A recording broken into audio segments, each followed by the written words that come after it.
سر جھکانے سے نمازیں ادا نہیں ہوتی، دل جھکانا پڑتا ہے عبادت کے لیے۔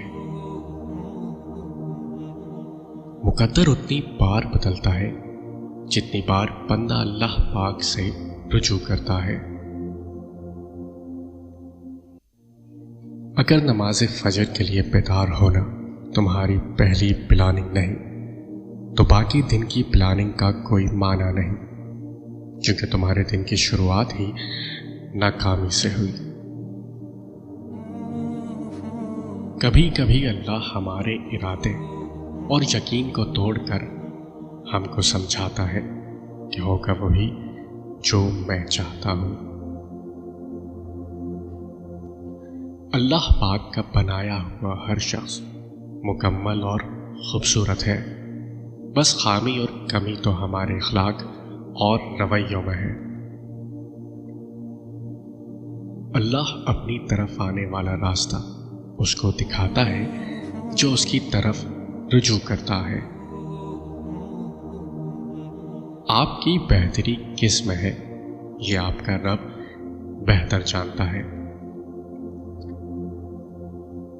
نبی کریم صلی اللہ علیہ وسلم نے ارشاد فرمایا، جب تمہارے غم بڑھ جائیں اور تم ان غموں کو ختم کرنا چاہو تو مجھ پر درود بھیجو، کہ تمہارے غموں کو ختم کرنے کے ساتھ ساتھ تمہارے گناہوں کو بھی مٹا دے گا۔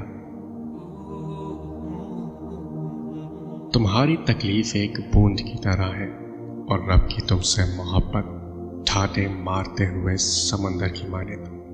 تمہارے مسئلے بہت چھوٹے ہیں، رب کا جلال اور اس کی عنایت نہ ختم ہونے والی ہے۔ اللہ پر یقین کرنا ان چیزوں کے ہونے کا بھی جو بظاہر ناممکن نظر آ رہی ہو۔ ہمارے مانگنے میں کمی ہو سکتی ہے، اللہ کے دینے میں نہیں۔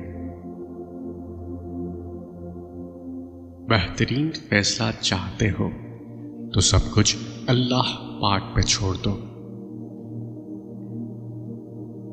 اپنے اندر پرندے کی طرح عاجزی پیدا کرو جو آسمان کی بلندیوں کو چھو کر بھی گردن جھکا کر رکھتا ہے، اور بے شک عاجزی اللہ تعالیٰ کو پسند ہے۔ اگر زندگی عارضی ہے تو مشکلات بھی مستقل نہیں، بس تم اپنے رب کے شکر گزار رہو۔